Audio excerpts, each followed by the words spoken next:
Hi dears, എല്ലാവർക്കും life വ്ലോഗ്സിലേക്ക് സ്വാഗതം. ഇന്ന് വൈകുന്നേരം നമ്മൾ മൂന്നാളും കൂടെ ഹസ്ബൻഡ് വീട്ടിലോട്ടൊന്ന് പോയതിൻ്റെ മെയിൻ കാരണം തന്നെ അവിടെ ഒരു ഫെസ്റ്റ് നടക്കുകയാണെന്ന് അമ്മ വിളിച്ചപ്പോൾ പറഞ്ഞായിരുന്നേ. അതും കൂടെ കാണാമല്ലോ എന്ന് കരുതിയിട്ടാണ് പോയത്.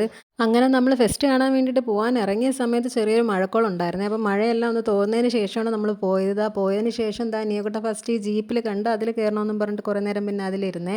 അതിൽ നിന്ന് ഇറങ്ങിയപ്പോൾ അതിൻ്റെ സ്റ്റിയറിങ്ങും കൂടെ എടുത്തുകൊണ്ടാണ് കേട്ടോ വന്നത്. അങ്ങനെ നീയക്കുട്ട സ്റ്റിയറിംഗ് എടുത്ത് പറഞ്ഞാൽ കണ്ടത് എല്ലാവരും ചിരിയായിരുന്നു കേട്ടോ. പിന്നെ അതും തിരിച്ചു കൊടുത്തിട്ടാണ് നമ്മൾ ഇറങ്ങിയത്. അങ്ങനെ നമ്മൾ അകത്തോട്ട് പോയപ്പോഴത്തേക്ക് പിന്നീട് ഒരുപാട് കിച്ചൺ ഐറ്റംസ് ഒക്കെ ഉള്ള സ്റ്റോൾസ്, പിന്നെ ഫാൻസി ടോയ്സ്, അങ്ങനെ കുറച്ച് സാധനങ്ങളൊക്കെ ഉണ്ടായിരുന്നു. പക്ഷേ എനിക്ക് തോന്നിയെന്ന് വെച്ചാൽ നമ്മുടെ പൂജപ്പുര നവരാത്രി ഫെസ്റ്റ് ഇല്ലായിരുന്നോ, അതിൻ്റെ അത്രയ്ക്കുള്ള സ്റ്റോൾസ് ഒന്നും ഇവിടെ ഇല്ലായിരുന്നു. ഇനി ഈ ബുക്സിൻ്റെ സ്റ്റോളൊക്കെ ഞാൻ നോക്കി, പക്ഷേ എനിക്ക് ഇഷ്ടപ്പെടുന്ന തരത്തിലൊന്നും ഇല്ലാത്ത കാരണം പിന്നെ ഒന്നും വാങ്ങിയില്ലേ. പിന്നെ സ്വീറ്റ്സിൻ്റെ ഒക്കെ സ്റ്റോൾസ് ഉണ്ടായിരുന്നു.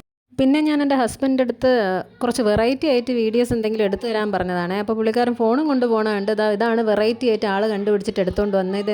എന്ത് വെറൈറ്റിയാണ് ഇതിലുള്ളതെന്ന് എനിക്ക് മനസ്സിലായില്ല കേട്ടോ. അങ്ങനെ ഡ്രസ്സിൻ്റെ ഒക്കെ സ്റ്റോൾസ് ഉണ്ടായിരുന്നു. പോണ വഴിക്ക് ഐസ്ക്രീമിൻ്റെ സ്റ്റോളുണ്ട്. അങ്ങനെ ഞാനും നീയക്കുട്ടനും കൂടെ ഐസ്ക്രീം ഒക്കെ കഴിച്ചു. പിന്നെ ഫുഡ് കോർട്ടിൽ ചായ, ബാക്കി സ്നാക്സ്, ബർഗർ, സാൻഡ്വിച്ച്, പിന്നെ മൊയ്റ്റോസ്, അല്ലാത്ത കുറച്ച് സാധനങ്ങളൊക്കെ ഉണ്ടായിരുന്നു. നമ്മളിതായത് നിന്ന് 2 മൊയ്റ്റോസ് വാങ്ങിച്ചു കുടിച്ച് നല്ല ടേസ്റ്റി ആയിരുന്നു. പിന്നെ അവിടുത്തെ സ്റ്റേജ് വന്നിട്ട് നല്ല വലിയ സ്റ്റേജ് ആയിരുന്നേ. നമ്മൾ ചെന്ന സമയത്ത് കൈകൊട്ടി കളിയൊക്കെ നടക്കുമായിരുന്നേ. അങ്ങനെ അതൊക്കെ കുറച്ച് നേരം കണ്ടു. പിന്നെ അടുത്ത മഴ വരുന്നതിന് മുമ്പ് നമ്മൾ മൂന്നാളെ നേരെ വീട്ടിലേക്ക് പോയി. അപ്പോൾ ഇന്നത്തെ വീഡിയോ ഇത്രയ്ക്കുള്ള. വീഡിയോ ഇഷ്ടപ്പെട്ടെങ്കിൽ please like, share, subscribe. Tata, by.